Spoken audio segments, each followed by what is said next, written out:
ವೀಕ್ಷಕರೇ, ನಮ್ಮ ಚಳ್ಳಕೆರೆ ಟಿವಿಗೆ ಸ್ವಾಗತ. ಇಂದಿನ ಪ್ರಮುಖ ಸುದ್ದಿ. ಚಿತ್ರದುರ್ಗ ಜಿಲ್ಲೆಯ ಚಳ್ಳಕೆರೆ ತಾಲೂಕಿನ ಜೋಡಿಚಿಕ್ಕೇನಹಳ್ಳಿ ಗ್ರಾಮದ ಸಮಾಜ ಸೇವಕ ಎನ್ ಪ್ರಕಾಶ್ ಅವರ ಸಮಾಜ ಸೇವೆ ಹಾಗೂ ಹೋರಾಟಗಳನ್ನು ಗುರುತಿಸಿ ಯುನೈಟೆಡ್ ಅಮೆರಿಕನ್ ಯೂನಿವರ್ಸಿಟಿ ಗೌರವ ಡಾಕ್ಟರೇಟ್ ಪ್ರಶಸ್ತಿ ನೀಡಿ ಸನ್ಮಾನಿಸಿದೆ. ಪಾಂಡಿಚೇರಿಯಲ್ಲಿ ನಡೆದ ಸಮಾರಂಭದಲ್ಲಿ ಈ ಪ್ರಶಸ್ತಿಯನ್ನ ಪ್ರದಾನ ಮಾಡಲಾಗಿದೆ.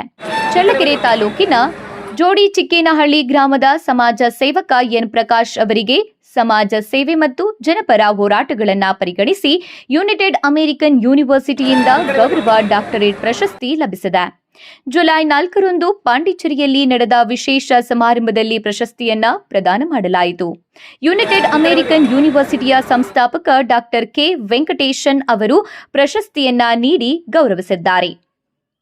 ಎನ್ ಪ್ರಕಾಶ್ ಅವರು ಚಳ್ಳಕೆರೆ ತಾಲೂಕಿನ ಬೂದಿಹಳ್ಳಿಯಲ್ಲಿ ದೌರ್ಜನ್ಯ ಮತ್ತು ಸಾಮಾಜಿಕ ಬಹಿಷ್ಕಾರಕ್ಕೆ ಒಳಗಾದ ದಲಿತ ಸಮುದಾಯದ ಪರವಾಗಿ ಹೋರಾಟ ನಡೆಸಿದ್ದು, ದೊಡ್ಡುಳ್ಳಾರ್ತಿ ಗ್ರಾಮದಲ್ಲಿ 16 ಕುಟುಂಬಗಳಿಗೆ 34 ಎಕರೆ ಜಮೀನು ಮಂಜೂರಾತಿಯಾಗುವಂತೆ ಶ್ರಮಿಸಿದ ಸೇವೆಯನ್ನ ವಿಶ್ವವಿದ್ಯಾಲಯ ಗುರುತಿಸಿ ಈ ಗೌರವವನ್ನ ನೀಡಿದೆ. ಈ ಗೌರವಕ್ಕೆ ಜಿಲ್ಲೆಯ ವಿವಿಧ ಸಂಘಟನೆಗಳು, ಮುಖಂಡರು ಹಾಗೂ ಸಾರ್ವಜನಿಕರು ಎನ್ ಪ್ರಕಾಶ್ ಅವರಿಗೆ ಅಭಿನಂದನೆ ಸಲ್ಲಿಸಿದ್ದಾರೆ.